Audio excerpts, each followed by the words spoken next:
Hi, Jonathan and Haley. This is your video lesson for today. Three things I want to talk about. We'll get on the list, and then as usual, if you want me to look at anything, feel free to shoot a message or a video over. All right, so I got your message, and I saw that you wanted me to talk a little bit more about the Quran at the very end there, that D section. I think we almost got the whole thing. So in the D section, you're in 7th position, which means your first finger, 1, 2, 3, 4, 5, 6, 7, right here, is based on the 7th fret. So for the first part, we have the melody notes, which are, don't play the right ones, and be in 7th position. All right, so we have right, so I'm in 7th position here, but I am on the 10th fret with my pinky second string on that A. And then I don't leave the position, so I don't do this. So I don't do that, I do this instead. Even though you could, so you could have easily done,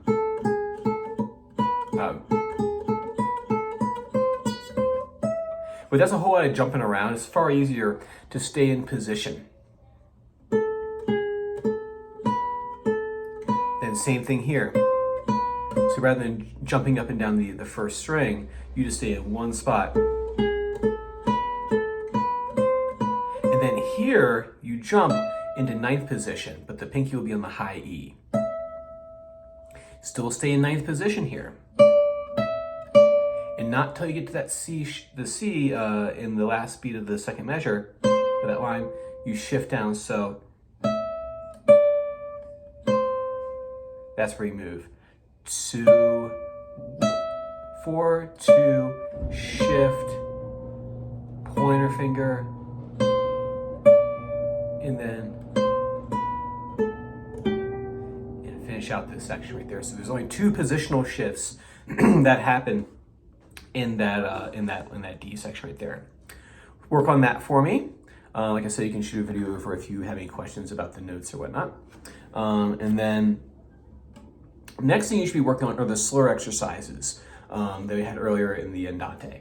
So we have, starting on the 3rd string, we're going to do 1, 2. So we're going to hammer or upward slur. And like I said before, you're listening for a click sound. And then you're going to do the opposite of that. 2, 1, you're going to pull off.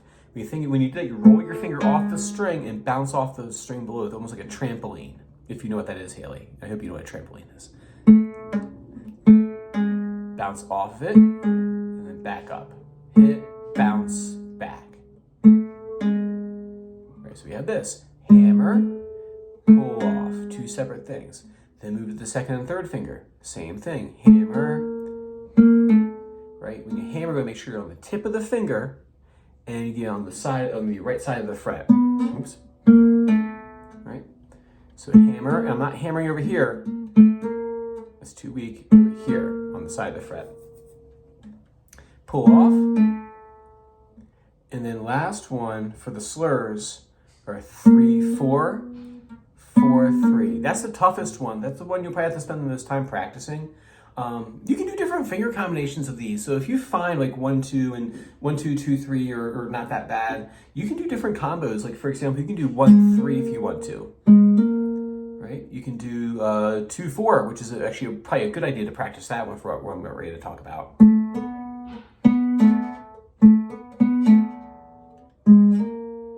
You do 1, 4. That's even harder. You can do all of them if you want to. You can do something like that if you want to. Those are much harder exercises, slur exercises to do.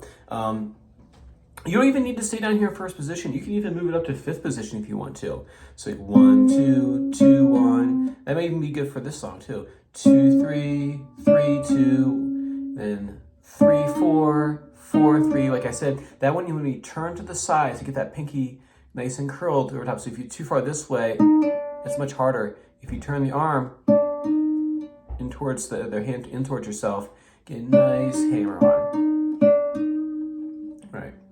And then the last thing I want you to practice, in addition to your slurs, is the grace note that's found in 2nd to last measure, the penultimate measure in that last line. So you can do, so first thing you can do is ignore that small little, it's called a grace note. It's basically just a quick little note that doesn't take up too much rhythmic value. There's not much of a rhythmic value. So when I do that slur, or sorry, the grace note, it's just quick like that. First, I would practice the melody without that in there so you can get a sense of the time. What ends up happening a lot of times when people will feel like they have to make that a special event, like we have, we're doing like, hey everyone, guess what we're ready to do? And it'll give it way too much value. So practice first doing, sorry.